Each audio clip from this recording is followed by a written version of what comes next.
Dave Chappelle continues to come under fire over his latest Netflix special, The Closer. In it, he makes jokes that take aim at transgender people and the LGBTQ community, and even said he sided with Harry Potter author J.K. Rowling, who refused to acknowledge that trans women were, in fact, women. Well, Jacqueline Moore, a trans writer and showrunner for the Netflix series Dear White People, tweeted that she will refuse to work with Netflix if it continues to stream Dave's special. And GLAAD tweeted, quote, Dave Chappelle's brand has become synonymous with ridiculing trans people and other marginalized communities. Meantime, Dave received a standing ovation at the Hollywood Bowl last night and said, quote, this is what being canceled is. I love it. What do you think, Al? You're a comic. Yeah, I mean, I'm so happy. I really said I couldn't sleep this morning. I got up at 3 in the morning, was up, so I watched the special, so it's fresh in my head. And I honestly, I went into watching the special with the idea that this is transphobic. You know, I have somebody, I'm very active in the community, so I wasn't prepared to be offended. I'm a comic, but I was going in like that.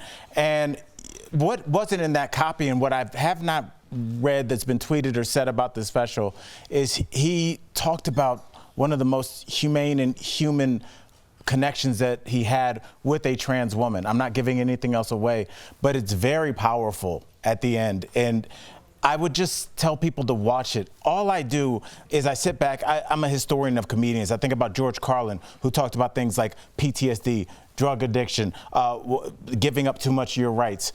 We look at Richard Pryor, who talked about addiction, who talked about dealing with a tough childhood. But they used the N-word. They used the MF word.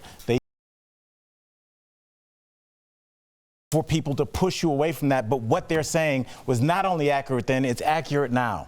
And as adults, if we allow ourselves to be told by people not to watch something, Dave Chappelle is trusting us to listen to him and take the nuggets that he's giving rather than listening to a bad word and turning your back instead of having the tough conversations that we have to have about addiction, that we have to have about opioid abuse and the N-word and white supremacy and all the other things that are in our society right now. But if we walk away when we hear a word we don't like, when is that conversation ever going to happen? Look, I just want to talk about Jacqueline, the woman Please. Who said that she's going to leave, right? If Dave Chappelle's not canceled. It's tough to go to make that match and to say, Netflix, I'm walking if you don't cancel Dave Chappelle. There's so many shows on Netflix and people get so, and I don't want to speak for the trans community or LGBTQ, that's why I'm talking about this, but it's like, you can't have, there's so many shows about like murder and my family killed 10 people and I'm your next door neighbor who killed this kid. Let's hear from him in jail. Why aren't those shows being like battled against? You know, when you battle certain things like it's tough for me to talk about this topic because it's very easy to stuff it back up my backside. Right. You know what I mean? Just so. But that's I think that please, Erica. But I just want to preface before anything because I have not seen the special, but I did read a lot. I follow the hashtag Trans Lives Matters, and NABJ, who I know you both have been involved with, the National Association of Black Journalists, have really come out also asking for there to be some sort of retraction or something with Dave Chappelle and Netflix. And they preface it by saying what big fans of Dave they are, but they feel like that he's jeopardizing black trans women's lives who are already marginalized to the point where they're being killed, and nobody cares that they're being killed. Obviously we do, but there is a narrative out there where people don't care, and they're afraid that this will further push that narrative. So I think we need to include that as well. That's a great point.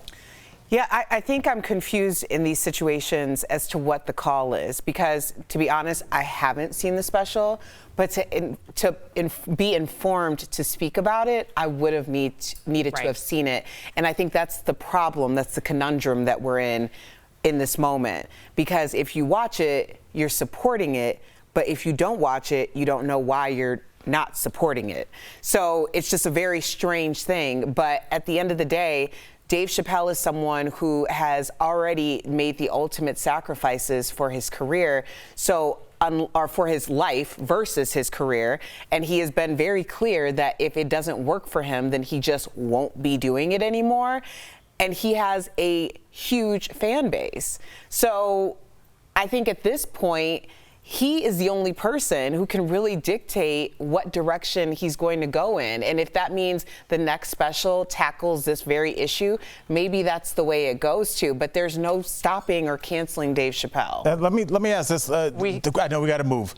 If we cancel Dave Chappelle, where can we go for real honesty and authenticity? I don't want to see anybody get canceled in this situation. I just want there to be I want the community that feels ostracized right now to feel like that they have a voice, and then that they're not further marginalized. And perhaps that'll be a moment for Dave. I have not seen the special. Right. Perhaps that'll be a moment for Dave Chappelle, I want people to watch it. I want people to watch it and listen to the story at the end, and then tell me how you feel. Yeah. Because it's how you feel. Right. There's no right or wrong. It's how you feel. Exactly.